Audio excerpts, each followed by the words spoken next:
Welcome friends, welcome to my YouTube channel. In today's lecture, we are going to start third illustration of the final accounts. Okay, and this is the 8 video lectures. Okay, and today's lecture we are going to start the solve illustration of Rucha and Julie are partners sharing profit and loss in their capital ratio. Okay, capital ratio from the following trial balance and adjustments are adjustments you are required to prepare final accounts. Okay, बघा विद्यार्थी मित्रांनो, आपल्याला या problem मध्ये capital ratio दिलेला आहे. दोन partner इकडे दिलेले आपल्याला रुचा अँड जुली दिलेले आहे आणि यांचा जो काही प्रॉफिट शेअरिंग रेशो दिलेला आपल्याला कॅपिटल रेशो म्हटलेला आहे. ओके, आता कॅपिटल रेशो म्हटल्यानंतर म्हणजे जे कॅपिटल यांनी इंट्रोड्यूस केलेले त्या रेशोनुसार आपल्याला यांचा जो काही प्रॉफिट लॉस असेल तो आपल्याला डिस्ट्रीब्यूट करावा लागेल. हे महत्त्वाचा पॉईंट आहे यामध्ये. त्यानंतर पुढे त्यांनी काय म्हटलेलं आहे की या ट्रायल बॅलन्सवरून आपल्याला काय बनवायला लावलेलं आहे, फायनल अकाउंट बनवायला लावलेलं. आता फायनल अकाउंट बनवत असताना आपल्याला 3 गोष्टी बनवायच्या असतात.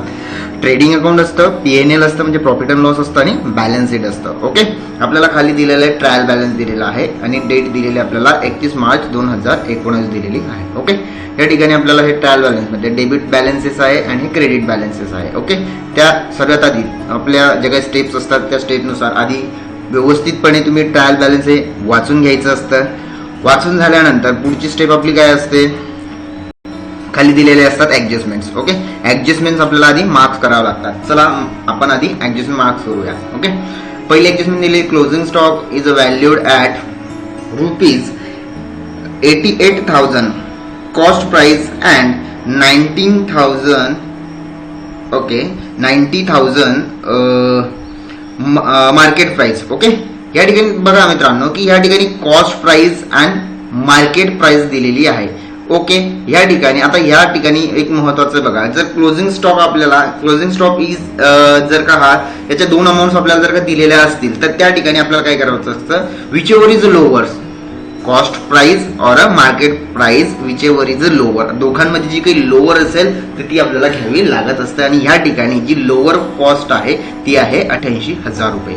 ओके, मग या ठिकाणी आपण याचा जो काही इफेक्ट असणार आहे कुठे जाणार आहे, ट्रेडिंग अकाउंटच्या क्रेडिट साईडला आणि बॅलन्स शीटच्या ऍसेट साईडला हे इफेक्ट जाणार आहे आपल्याला माहिती आहे. ओके, या ठिकाणी आपण त्यांना मार्क करून घ्यायची. ओके, हे बघा या ठिकाणी मी याला मार्क करून घेतलेले की ही लोअर अमाऊंट आहे, ही मला ट्रान्सफर करायची. ओके, त्यानंतर सेकंड ऍडजस्टमेंट काय आहे, Rucha and Julie withdrawn from the business 3,000 and 2,000 respectively of their personal use. बघा आता पर्सनल यूज म्हटल्यानंतर या ठिकाणी ते ड्रॉइंग अकाउंट बनणार आहे. ड्रॉइंगसाठी त्यांनी ड्रॉइंग अकाउंटला हे ट्रान्सफर होतील. ओके, बॅलन्स शीटच्या लायबिलिटी साईडला ओके एक रुचाचे 3,000 रुपये जातील आणि जुलीचे 2,000 रुपये हे ट्रान्सफर होणार आहेत. ओके, त्यानंतर डिप्रिशिएशन काय दिलेलं आहे, depreciate motor van by 5% and plant and machinery 7%. Okay, आता तुम्हाला माहिती आहे की बॅलन्स शीटच्या ऍसेट साईडला आणि पीएनएलच्या डेबिट साईडला हे ऍडजस्टमेंट जाणार आहे. आधी आपण यांना मार्क्स करून घेऊ. वरती ट्रायल बॅलन्स मध्ये दिलेला आहे आपल्याला प्लांट अँड मशिनरी या ठिकाणी मी मार्क्स केलेला आहे आणि मोटर व्हॅन जे आहे मोटर व्हॅन यांनाही मार्किंग केलेली आहे. ओके, अशा प्रकारे पुढची जी काही ऍडजस्टमेंट आहे आपण बघू. बघा त्यानंतर reserve for doubtful debts in on debtor @5% is to be create. Okay, balance शीटच्या ऍसेट साईडला आणि पीएनएलच्या डेबिट साईडला ही ऍडजस्टमेंट जाणार आहे. त्याआधी आपण काय करणार आहे, डेटर जे आहे डेटरला आपण काय करून घेणार आहे, मार्किंग करून घेणार आहे. या ठिकाणी बघा मी याला एलो केलेलं आहे, मार्किंग करून घेतलेली आहे. ओके, त्यानंतर पुढे काय दिलेलं आहे, आउटस्टँडिंग वेजेस. ओके, वेजेस दिलेले. आता हे वेजेस कुठे जाणार आहे, बॅलन्स शीटच्या लायबिलिटी साईडला आणि ट्रेडिंगच्या डेबिट साईडला हे जाणार आहे. ओके, तर आपण काय करू, याला आधी मार्क करून घेऊ वेजेसला. या ठिकाणी आपल्याला वेजेस दिलेले आहे, वेजेस अँड सॅलरी म्हटलेलं आहे या ठिकाणी, तर याला आपण काय केलेलं आहे, मार्किंग करून घेतलेली आहे. ओके, अशा प्रकारे आपण याला मार्किंग करून घेतलेलं आहे. त्यानंतर शेवटी काय आणलेलं की गुड्स आर, बघा गुड्स ऑफ 6,000 वर purchase on credit but not entry was found in the books of account. Books of account मध्ये एंट्रीज केलेली 6,000चा जो माल परचेस केलाय त्याचा. बघा याचा जे ही हिडन टाईपची ऍडजस्टमेंट आहे. सपोज या ठिकाणी बघा या ठिकाणी काय होणार आहे की ट्रेडिंग अकाउंटमध्ये ही एंट्री आपल्याला रेकॉर्ड करावं लागेल. ट्रेडिंग अकाउंटमध्ये आपल्याला हे करावं लागेल आणि काय करावं लागेल, ऍड परचेस. बघा, ट्रेडिंग अकाउंटमध्ये परचेसमध्ये आणि सेलमध्ये ह्या काय करावं लागतील, ऍड करावं लागतील. आणि बॅलन्स शीटमध्ये परत सन्ड्री डेटर्स आणि क्रेडिटरमध्ये हे ऍड करावं लागणार आहे. ओके, अशा प्रकारे आपण यांना मार्किंग करून घेतलेले आहे. ओके, हे मार्किंग करून झाल्याच्या नंतर या सगळ्या ऍडजस्टमेंट ज्या आहे ह्या मार्किंग करून झाल्याच्या नंतर आपली पुढची स्टेप काय असते की आपल्याला 3 प्रोफार्मे बनवावे लागत असतात. ओके, प्रोफार्मे आपल्याला बनवून घ्यावे लागतील. कोणकोणते प्रोफार्मे आपण बनवणार आहोत, एक आहे आपला सर्वात आपण ट्रेडिंगचा बनवू. जर तुम्हाला ट्रेडिंगचा आणि पीएनएलचा या ठिकाणी त्यांनी एकत्र दिलेले आहेत. हे बघा, या ठिकाणी त्यांनी एकत्र दिलेले आहे. या ठिकाणी ट्रेडिंग अकाउंट आणि प्रॉफिट अँड लॉस एकत्र घेतलेले. जर तुम्हाला वाटलं की तुम्ही सेपरेटली सुद्धा प्रॉफिट अँड लॉसचं वेगळं बनवू शकतात आणि ट्रेडिंग अकाउंटचं वेगळं बनवू शकतात. ओके, तर या ठिकाणी आपण 3 आणि त्यानंतर बॅलन्स शीटचं असे 3 आपण प्रोफार्मे आखून घ्यायचे. आखून झाल्याच्या नंतर मग आपल्याला करायचं काय आहे, पुढची स्टेप काय, प्रोफार्मे आखून झाले. प्रोफार्मे आखून झाल्यानंतर मग आपण एक डेबिट साईडने किंवा क्रेडिट साईडने आपण स्टार्ट करू. ओके, आपण स्टार्ट करणार आहे या साईडने, डेबिट साईडने स्टार्ट करणार आहे. परचेस, आता तुम्हाला माहिती की परचेस कुठे जाणार आहे. ओके, आता परचेस जर घेतला आपण तर परचेस कुठे जात असतं, ट्रेडिंग अकाउंटच्या डेबिट साईडला जात असतं. ओके, या ठिकाणी याच्यावरती ऍडजस्टमेंट्स आहेत ज्या की अनरेकॉर्डेड जे काही परचेस होतो ह्या पण त्या काय करणार आहे त्यामध्ये ऍड करणार आहोत. ओके, त्यानंतर आपण हे टाकून झाल्यानंतर पुढे काय करणार आहे, ट्रेड एक्सपेन्सेस. हा ट्रेड एक्सपेन्सेस कुठे जाणार आहे, ट्रेडिंग अकाउंटच्या डेबिट साईडला. ओके, त्यानंतर सॅलरी दिलेल्या पीएनएलच्या डेबिट साईडला आपण ते टाकणार आहोत. ओके, त्यानंतर वेजेस अँड सॅलरी म्हटलं, वेजेस कुठे जाणार आहे, ट्रेडिंग अकाउंटच्या डेबिट साईडला. आणि याच्यावरती ऍडजस्टमेंट आहे ज्याचा दुसरा इफेक्ट कुठे जाणार, बॅलन्स शीटच्या लायबिलिटी साईडला. ओके, या ठिकाणी ऍडजस्टमेंट आहे, हिडन ऍडजस्टमेंट आहे. ऍडव्हर्टाइजमेंट 2 इयरची जी काही आहे ही दिलेली आहे या ठिकाणी. ओके, हे 2 वर्षाची आहे. या ठिकाणी आपल्याला हे कुठे टाकावं लागणार आहे, पीएनएलच्या डेबिट साईडला. आणि याचा दुसरा इफेक्ट जो आहे तो बॅलन्स शीटच्या ऍसेट साईडला दिसणार आहे. ऍडजस्टमेंटच्या वेळेस आपण याला बघणार आहे. ओके, त्यानंतर जे काही सेल रिटर्न आहे, सेल रिटर्न कुठे जाणार आहे, जी काही ट्रेडिंग अकाउंट आहे ट्रेडिंग अकाउंटच्या क्रेडिट साईडला ती जाणार आहे. ओके, त्यानंतर जी काही फ्री होल्ड प्रॉपर्टी आहे ही कुठे जाणार आहे, बॅलन्स शीटला ऍसेट साईडला जाणार आहे. ओके, याला आपण ट्रान्सफर करतोय, जे अमाऊंट्स आहे या जे काही आयटम्स आहे या आयटम्सला काय करतो आपण ट्रान्सफर करतोय विथ त्यांच्या रिस्पेक्टिव्ह अमाऊंट व्यवस्थितपणे तिकडे टाकायचे तुम्हाला. ओके, त्यानंतर ऑफिस रेंट आहे. ऑफिस रेंट कुठे जाणार आहे, ऑफिस रेंट जे आहे, ऑफिस रेंट तुम्हाला कुठे टाकावं लागणार आहे, जे काही आपण पीएनएल आहे पीएनएलच्या डेबिट साईडला टाकणार आहे. ओके, त्यानंतर या ठिकाणी काय घेतलेलं, मोटर व्हॅन कुठे जाणार आहे, बॅलन्स शीटच्या डेबिट साईडला. याच्यावरती ऍडजस्टमेंट आहे आणि याचा दुसरा इफेक्ट कुठे मग पीएनएलच्या डेबिट साईडला जे काही डेप्रिशिएशन असेल. ओके, त्यानंतर या ठिकाणी काय दिलेलं आहे, स्टॉक. आता हा जो काही असणार आहे हा ओपनिंग स्टॉक आहे, या ट्रेडिंग अकाउंटच्या डेबिट साईडला जाणार आहे. ओके, त्यानंतर पुढे काय दिलेलं आहे, जनरल एक्सपेन्सेस पीएनएलच्या डेबिट साईडला. ओके, त्यानंतर सन्ड्री डेटर कुठे जाणार आहे, हा सन्ड्री डेटर जाणार आहे बॅलन्स शीटच्या ऍसेट साईडला. ओके, बॅलन्स शीटच्या ऍसेट साईडला. त्यानंतर हे जे काही कोल आहे, गॅस आहे किंवा फ्यूल आहे हे कुठे जाणार आहे, ट्रेडिंग अकाउंटच्या डेबिट साईडला जाणार आहे. त्यानंतर कॅरेज इनवॉर्ड म्हटलेलं आहे, कॅरेज इनवॉर्ड कुठे जाणार आहे, ट्रेडिंग अकाउंटच्या डेबिट साईडला. त्यानंतर कॅरेज आउटवर्ड म्हटलेलं आहे, कॅरेज आउटवर्ड कुठे जातं, पीएनएलच्या डेबिट साईडला जात असतं. ओके, त्यानंतर पुढे काय दिलेलं आहे, प्लांट अँड मशिनरी दिलेलं. आता प्लांट अँड मशिनरी कुठे जाणार आहे, प्लांट अँड मशिनरी जाणार आहे बॅलन्स शीटच्या ऍसेट साईडला. आणि याच्यावरती डेप्रिशिएशन आहे, त्याचा दुसरा इफेक्ट कुठे येणार आहे, पीएनएलच्या डेबिट साईडला. ओके, त्यानंतर आता आपण क्रेडिट बॅलन्स बघणार आहोत. आता कॅपिटल कुठे जाणार आहे, एक आपण बॅलन्स शीटच्या लायबिलिटी साईडला ते जात असतं. आणि याला जर आपण सेपरेटली ह्या प्रॉब्लेममध्ये आपण सेपरेटली याला बनवणार आहे तर त्यासाठी हे आपल्या लायबिलिटी साईडला जाणार आहे. या ठिकाणी दोघी पार्टनर दिलेले आहे, रुची आणि जुली दिलेला आहे. ओके, त्यानंतर सन्ड्री क्रेडिटर्स. आता हे जे काही सन्ड्री क्रेडिटर्स आहे, हे सन्ड्री क्रेडिटर कुठे जाणार आहे, हे जाणार आहे बॅलन्स शीटच्या लायबिलिटी साईडला. ओके, सेल कुठे जाणार आहे, सेल कुठे जाणार आहे, ट्रेडिंग अकाउंटच्या क्रेडिट साईडला. ओके, आरडीडी आहे, आरडीडी जी काही आहे आरडीडी कुठे जाणार आहे, पीएनएलच्या डेबिट साईडला. ओके, त्यानंतर बिल पेएबल बॅलन्स शीटच्या लायबिलिटी साईडला. त्यानंतर परचेस रिटर्न आहे कुठे जाणार आहे, ट्रेडिंग अकाउंटच्या डेबिट साईडला. ह्या त्यांच्या रिस्पेक्टिव्ह अमाऊंट्स आहे. अमाऊंट पुट करत असताना कुठल्याही प्रकारच्या मिस्टेक करू नये, कारण ह्या ज्या काही अमाऊंट्स आहे ह्या अमाऊंट्स व्यवस्थितपणे तिथं पुट केल्या गेल्या पाहिजे, अदरवाईज तुमचं कॅल्क्युलेशन ह्या मिस्टेक होऊ शकतं. ओके, आता आपण काय केले, हे सगळे जे काही आयटम्स होते हे आपण फॉरवर्ड केलेले आहे ट्रेडिंग अकाउंटला, बॅलन्स शीट, प्रॉफिट अँड लॉसला आणि बॅलन्स शीटला. हे ट्रान्सफर झालेलं आहे. ओके, हे ट्रान्सफर झाल्याच्या नंतर पुढची स्टेप काय असते आपली, ऍडजस्टमेंट्स आणि त्यांचे दोन इफेक्ट. ओके, बघूया आपण आता जे काही आपण शिफ्ट केलेले आहेत. सुरुवातीला आपण ट्रेडिंग मध्ये बघू. आता बघा, ट्रेडिंग अकाउंट मध्ये आपण जे बनवलेलं होतं या ठिकाणी आपण trading account in the books of Rucha and Julie, नाव टाकायला विसरायचं नाही की कोणाचे बुक आपण मेंटेन करतोय ते. ओके, त्यानंतर इथं ट्रेडिंग अकाउंट जे काही दिलेले आहे ते या ठिकाणी बघा, ओपनिंग स्टॉक आपला होता 89,500चा होता, डायरेक्टली आपण आउटर कॉलमला लिहिलेला आहे. बघा, जे काही ऍडजस्टमेंट वाले आयटम्स असतात त्याला आपण इनर कॉलम मध्ये घेत असतो. ओके, या ठिकाणी बघा, परचेस होता आपला 48,000चा आणि अनरेकॉर्डेड जो काही परचेस होता आपल्याला ऍड करावा लागणार आहे. बघा, आणि हा याचा जो काही दुसरा इफेक्ट आहे तो आपण सनरी क्रेडिटर मध्ये ऍड करणार आहोत. ओके,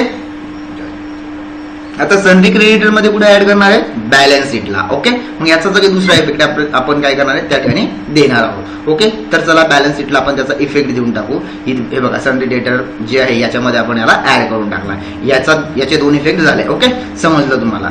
त्यानंतर पुढे जे काही दिलेलं आहे आपल्याला या ठिकाणी, हे झाल्याच्या नंतर याची जी काही हे होती बघा, अनरेकॉर्डेड जे होतं ते ऍड झाल्यानंतर जी काही अमाऊंट आली त्यामध्ये परचेस रिटर्न आपण काय केले, लेस केलेले आहे आणि जी काही अमाऊंट आलेली ती आहे 48,000 रुपये, हे आपण आउटर कॉलमला लिहिलेले. ओके, त्यानंतर वेजेस अँड सॅलरी होती. वेजेस अँड सॅलरी किती आहे, 2800 रुपये आहे. म्हणजे या 2800 रुपयामध्ये आउटस्टँडिंग वेजेस होते आपले 800 रुपये. आता हे जे काही काय करायचे, आउटस्टँडिंग ऍड करायचे आहे. ओके, आणि याचा दुसरा इफेक्ट कुठे जाणार आहे, बॅलन्स शीटच्या लायबिलिटी साईडला हे आपल्याला 800 रुपये घेऊन जावे लागणार आहे. ओके, तर हे 800 रुपये आपण काय करणार आहोत, बॅलन्स शीटच्या लायबिलिटी साईडला आपण ते लिहिणार आहोत. हे 800 रुपये डायरेक्टली आपण आउटस्टँडिंग वेजेस म्हणून बाहेर लिहिलेले आहेत. ओके, आय होप की तुम्हाला समजलं असेल. त्यानंतर पुढे काय दिलेलं आहे, पुढे काय दिलेलं आपल्याला या ठिकाणी बघा, त्यांनी ट्रेड एक्सपेन्सेस घेतले होते 3,000 घेतलेले आहे, कोल गॅस फ्यूल 1,000 रुपयाचे घेतलेले आहे आणि कॅरेज इनवर्ड जे होतं ते किती रुपयाचे होते, 800 रुपयाचं होतं. ओके, त्यानंतर हे झाल्यानंतर आपल्याला ह्या साईडला बघायची ही जी काही आपली क्रेडिट साईड आहे. आता सेल किती होता आपला, 48चा होता आणि या ठिकाणी अनरेकॉर्डेड मी तुम्हाला सांगितलं होतं की अनरेकॉर्डेड आपल्याला ऍड करावा लागणार आहे. आणि याचा दुसरा इफेक्ट सनरी डेटर्स मध्ये सुद्धा आपल्याला याला ऍड करावे लागणार आहे, कारण ही अनरेकॉर्डेड एंट्री आहे. ओके, चला, तर याचा दुसरा इफेक्ट आपण पुढे घेऊन जाणार बॅलन्स शीटच्या ऍसेट साईडला, जे की कशामध्ये ऍड करणार आहोत, सनरी डेटर्स मध्ये. बघा, या ठिकाणी सनरी डेटर्स आहे, 6,000 काय केलेले ऍड केलेले आहे. ओके, याचा दुसरा इफेक्ट आपला देऊन झालेला आहे. ओके, हा झाल्यानंतर त्यानंतर सेल रिटर्न होता. या ऍड झाल्यानंतर जी काही 1,54,000 मधून आपण 8,000 काय केले आहे, लेस केले आहे आणि 1,46,000 आपण बाहेर कॉलम मध्ये लिहिलेले आहे. ओके, त्यानंतर क्लोजिंग स्टॉक आपला विच एव्हर इज लोअर, जो कमी होता 88,000 तो आपण इकडे घेतलेला आहे आणि याचा दुसरा इफेक्ट सुद्धा आपण कुठे दिलेला आहे, बॅलन्स शीट मध्ये आपण तो दिलेला आहे 88,000चा. ओके, तुम्हाला मी दाखवतो की जे काही बघा क्लोजिंग स्टॉकला. ओके, दोन ठिकाणी याचा इफेक्ट आपण दिलेला आहे. ओके, त्यानंतर पुढे काय दिलेलं आहे, हे झाल्यानंतर आता बघा या ठिकाणी ही जी काही अमाऊंट्स आहे हे त्यांनी जे काही गुड्स विड्रॉइंग केलेले होते, म्हणजे हे ड्रॉइंगचे अमाऊंट्स आहे, हे ड्रॉइंग त्यांनी काढलेले होते, ही लेस केलेली आहे. आता हे काय करणार आहे आपण, हे जे काय आहे या ठिकाणी आपण दोघांचे अमाऊंट लिहिलेले आहे आणि ही जे काही 3,000 रुपये लेस फ्रॉम रुचाच्या कॅपिटल मध्ये लेस करणार आहोत आणि हे जुलीच्या कॅपिटल मधून आपण लेस करणार आहोत. ओके, दोघांची जी काही ड्रॉइंग आहे ती किती आहे, 5,000ची, जी आपण बाहेर लिहिलेली आहे. ओके, अशा प्रकारे आपण काय केलेलं आहे. मग हे झाल्यानंतर आपण सुरुवातीला आपण क्रेडिट साईडची टोटल मारू. ओके, जर का याच ठिकाणी आपण याची टोटल मारलेली आहे, या टोटल मारून झाल्यानंतर मग ही टोटल इथून आपल्याला याची टोटल मारावं लागेल इथपर्यंतची आणि ही टोटल मारून झाल्याच्या नंतर ही टोटल काय करावं लागेल, ह्या टोटल मधून आपल्याला ती वजा करावं लागेल 2,39,000 मधनं. ही टोटल जर का आपण वजा केली तर आपल्याला किती अमाऊंट मिळेल, ही जी काही अमाऊंट मिळणार आहे 93,100 ही काय असणार आहे, हा आपला जीपी असणार आहे, ग्रॉस प्रॉफिट असणार आहे. ओके, मग या जीपीला आपण काय करणार आहोत, ट्रान्सफर करणार आहोत PNL ला, म्हणजे प्रॉफिट अँड लॉसला आपण त्याला ट्रान्सफर केलेला आहे. ओके, ट्रान्सफर करून झाल्याच्या नंतर बाकी आपल्याला अदर इन्कम तर काही आलेला नाहीये. मग आपण PNL मध्ये इथून आपला PNL स्टार्ट झालेला. बघा, सॅलरी दिलेली आपल्याला, किती सॅलरी आहे आपल्याकडे, 4,500 दिलेली आहे. त्यानंतर डेप्रिशिएशन. आता हे जे काही डेप्रिशिएशन हे डेप्रिशिएशन कुठून आलेलं आहे आपल्याला बॅलन्स शीट मधून आलेलं आहे. आपल्याला बॅलन्स शीट मध्ये बघावं लागेल. आता बॅलन्स शीट मध्ये बघा, सर्वात आधी जी काही मोटर व्हॅन दिलेली आहे 40,000ची होती, ज्याच्यावरती 5% आपल्याला डेप्रिशिएशन काढायला लावलं होतं. ते 5% किती आलेलं आहे, 2,000 रुपये आलेलं आहे. आणि ते वजा केल्यानंतर 38,000 रुपये हे आपण बाहेरच्या कॉलम मध्ये लिहिलेले आहे. ओके.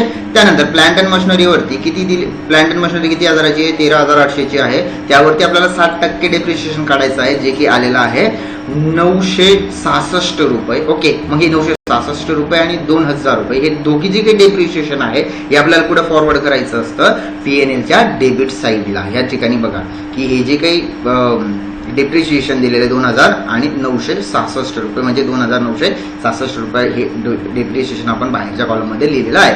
ओके. त्यानंतर पुढे काय दिलेलं आहे, न्यू आयडीडी. त्यानंतर जी काही ओल्ड आयडीडी आपल्याला दिलेली होती 1,200 रुपये दिलेली. आता ही न्यू आयडीडी जी कुठून आलेली आहे ते आपल्याला बघावं लागेल. ओके. त्यासाठी आपल्याला परत पुढे जावं लागेल बॅलन्स शीट मध्ये. आता ही जी काही बॅलन्स शीट आहे या बॅलन्स शीट मध्ये जी काही नवीन आयडीडी आलेली बघा, या ठिकाणी डेटर्स होते. डेटर्स मध्ये आपण अनरिकॉर्डेड सेट ऍड केला होता. त्यानंतर जी काही अमाऊंट आली त्यावरती आपल्याला 5% काढायला सांगितलेले होते. ओके. ऍडजस्टमेंट मध्ये. आणि ते 5% आपण काढलेले आहे. किती आलेले आहे, 3,400 रुपये. आता हे 3,400 यामधनं जर का वजा केल्या 68,000मधनं तर आपल्याला 64,500 बाहेर आपण अमाऊंट लिहिलेली आहे. ओके. मग हे जी काही 5% आरडीडी आहे ही आपण काय केलेली आहे, ट्रान्सफर केलेली आहे PNL अकाउंटला. ओके. या ठिकाणी ते आपण रेकॉर्ड केलेली आहे. ओके. मग ही न्यू आयडीडी आणि ओल्ड आयडीडी जर का आपण या बघा न्यू आयडीडी मधून आपण काय केलेली आहे, ओल्ड आयडीडी मायनस करून बाहेर आपल्याला 2,200 रुपये आलेले आहेत. ओके. त्यानंतर पुढे काय दिलेलं आहे, ऍडव्हर्टाइजमेंट. आता ह्या ठिकाणी आपल्याला ऍडव्हर्टाइजमेंट जी काही पेड केलेली आहे आपण 4,000 पेड केलेली आहे. आणि आपल्याला प्रीपेड यामध्ये 4,000 आपण प्रीपेड किती करून टाकलेली आहे, या ठिकाणी बघा जी काही आपण प्रीपेड ऍक्च्युली आपल्याला 2,000 टोटल ऍडव्हर्टाइजमेंट आपण 4,000ची केलेली. यामध्ये 4,000 मध्ये 2,000 ऍडव्हान्स होते. मग आपल्याला करंट इयरचे ज्यामध्ये घ्यावं लागतात की ओनली करंट इयरची जे काही ऍडव्हर्टाइजमेंट ती कन्सिडर मध्ये घ्यावी लागत असते. म्हणून आपण काय करणार आहे, या 4,000 मधनं 2,000 प्रीपेड जी काही ऍडव्हर्टाइजमेंट आहे ती वजा करायची आहे आणि हिला आपल्याला ट्रान्सफर करायचं आहे बॅलन्स शीटला. ओके. बॅलन्स शीटच्या ऍसेट साईडला. ओके. चला आपण तिला ट्रान्सफर करून देऊ बॅलन्स शीटच्या ऍसेट साईडला. हे बघा ऍसेट साईडला बॅलन्स शीटच्या प्रीपेड ऍडव्हर्टाइजमेंट म्हणून या ठिकाणी लिहिलेले आहे. ओके. त्यानंतर परत पुढे इथपर्यंत समजलं. त्यानंतर ऑफिस रेंट जो आहे, ऑफिस रेंट आपण जो म्हटलेला आहे 5,000 घेतलेला आहे. या ठिकाणी जनरल एक्सपेन्सेस घेतलेला 25 रुपयाचा आणि कॅरेज आउटवर्ड घेतलेला आहे 1,300 रुपयाचा. ओके.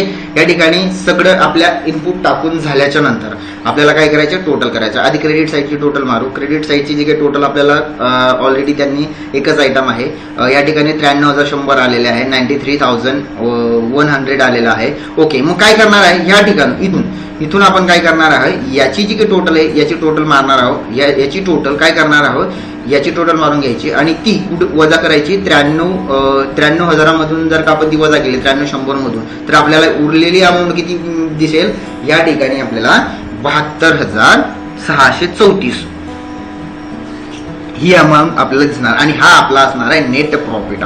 ओके. आता नेट प्रॉफिट जो काही आहे तो आपल्याला कॅपिटल मध्ये ट्रान्सफर करायचा रोच्याच्या आणि जुलीच्या. ओके. मग यांचा जो काही कॅपिटल रेशो आहे, कॅपिटल रेशो नुसार आपल्याला त्यांची काय करावी लागणार आहे, वाटणी करावी लागणार आहे. ह्या ठिकाणी बघा दिलेले the ratio of not given, ratio आपल्याला दिलेला नाही, आपल्याला त्यांनी काय कॅपिटल रेशो घ्यायला लावलेला. आता कॅपिटल रेशो जर काय घ्यायचा असेल तर यांचं कॅपिटल रेशो कसा आहे, एकाने 80,000 टाकलेले, एकाने काही 40,000 टाकलेले. मग यांचा जो काही रेशो आपल्याला बाहेर निघतो की तो आहे 2:1 निघत असतो. ओके. मग 2:1 जर का म्हटलं, आता दोन जो काही रेशो आहे रुच्याचा हा 2 आहे आणि जुलीचा 1 आहे. ओके.